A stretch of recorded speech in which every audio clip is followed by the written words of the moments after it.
and I thought I daydreamed a lot. I just got back from watching The Secret Life of Walter Mitty, which is Ben Stiller's latest film. He doesn't just star, he also directed.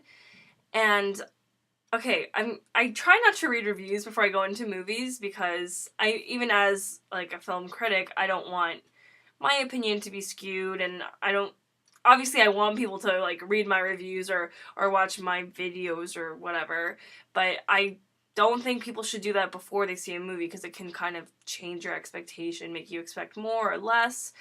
And it's kind of inevitable with like Twitter to avoid people's opinions about movies, and this is a movie where I was very aware of the general consensus of this movie, which was that a lot of people didn't seem to like it. It's getting pretty, I'd say, mixed reviews, but I've seen a lot of like pretty bad ones, so I kind of had lowered expectations as well, and I kind of even, I would say, went in with a little bit more critical of an eye than I might have had I not known about its negative response.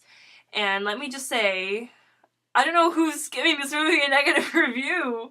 Why? It's a really cute, sincere movie that it's not perfect, but it's enjoyable and it leaves you with a good, motivated feeling at the end, and I think it's very well directed and there's a lot of really great aspects to it. So I don't know why this movie's getting as badly reviewed as it is when movies that are worse than this get better praise than it. I don't understand what the argument is. I guess I'll have to actually go back and read people's reviews and see what people are saying or what the argument is, but I really like The Secret Life of Walter Mitty, and I want to defend it because I don't think there's very much wrong with it. So The Secret Life of Walter Mitty is about Walter Mitty. He's played by Ben Stiller, and he's basically a very kind of introverted man who daydreams, and he spaces out and he has these very elaborate daydreams, but his actual life is very mundane. He's never really done anything.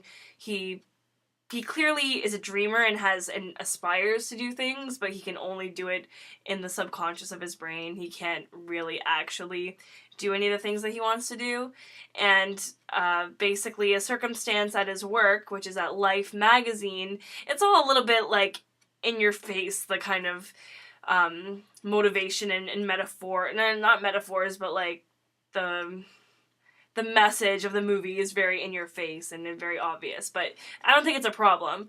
Anyhow, he works at Life magazine, and there's this whole motto about what it means to live your life, and clearly he hasn't really been following that. But a situation at his work provokes him to actually try to do something and push himself and actually take chances and go on adventures, and he does end up kind of taking a bit of charge of his life. A lot of the drive he has to do this is also because of his romantic interest, who's played by Kristin Wiig. Cheryl is her character, and she doesn't have, like, that big of a role in the movie. It's not so much that her character is on par with Walter Mitty or anything. Like, her character doesn't have much more of a purpose other than to just propel his actions and give him some sort of a motivation. So I have heard some people kind of criticizing the fact that Kristin Wiig doesn't have much to do in this movie, but I don't think she's supposed to. Like, I think that's just, her character is just a crutch for Walter Mitty to have some more motivation than just himself. Like, he clearly has romantic interest in this woman, and he wants to impress her, and he wants to have a better life, partly to impress her, but also to just, become somebody for himself. So, and I think she's decent in the movie too, and Ben Stiller is really good in the movie, and I really like Ben Stiller, so I guess, I didn't love all of his movies, but I like the ones he directs, and I like him as an actor in general. I think the direction of this movie is really good too. I like the transition between scenes where things would kind of just become, like, kind of meld into each other. Just the visual aspect of the movie was really pretty and really breathtaking sometimes, and he goes to places that are very scenic and beautiful, and it's a really beautiful film to watch visually.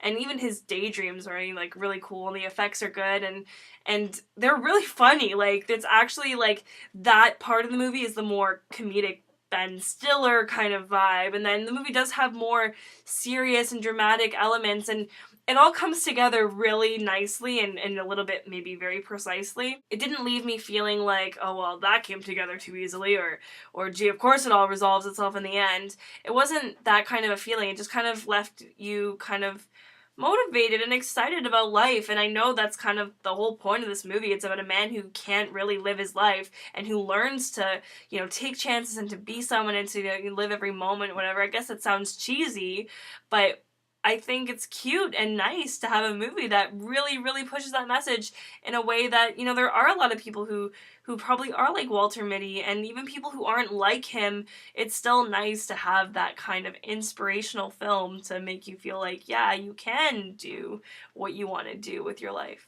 I kind of liked the difference in having this very prominent, in-your-face feeling of The Secret Life of Walter Mitty, but even though like certain thematic elements are very in your face, the film itself it's kind of like, it's a quieter film, and it's nice. It's just a nice, like, heartwarming, inspirational feeling movie. It has a really great soundtrack as well, and it has just a lot of, like, the technical elements are all really great, and the story is good and it's entertaining. I really liked it. It gave me like a little bit of rejuvenation of life. Like, why not? Why not go where I want to go, when I want to go? I guess I kind of already live in that sort of mentality, so to have a film kind of support it and promote it is kind of cool. And I really liked the idea of him being lost in his daydreams, and it's not too much of the film that he is. I could have gone for more of it, personally. I mean, there are a little bit very elaborate and stuff, but it's nice to see the growth of this character, and you really see a growth of Walter Mitty throughout the film.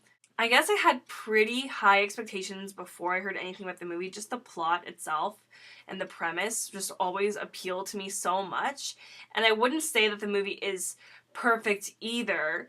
It had the potential to be somewhat better and a little bit more hard-hitting, but the way that Ben Stiller does it, it's still very much more a half and a half of, like, this comedy and this kind of treading dramatic tones.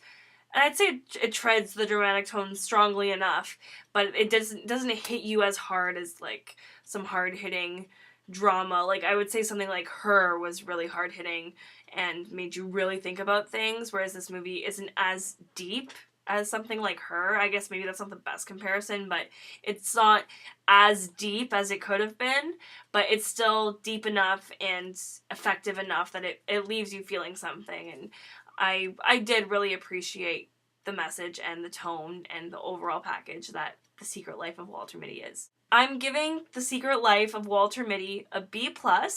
I think you should definitely check it out. I'd say it's worth seeing in theaters. It's visually great, and it's a good story, and it's fun, and it's also meaningful, and gives you something a little bit more substance than your average comedy.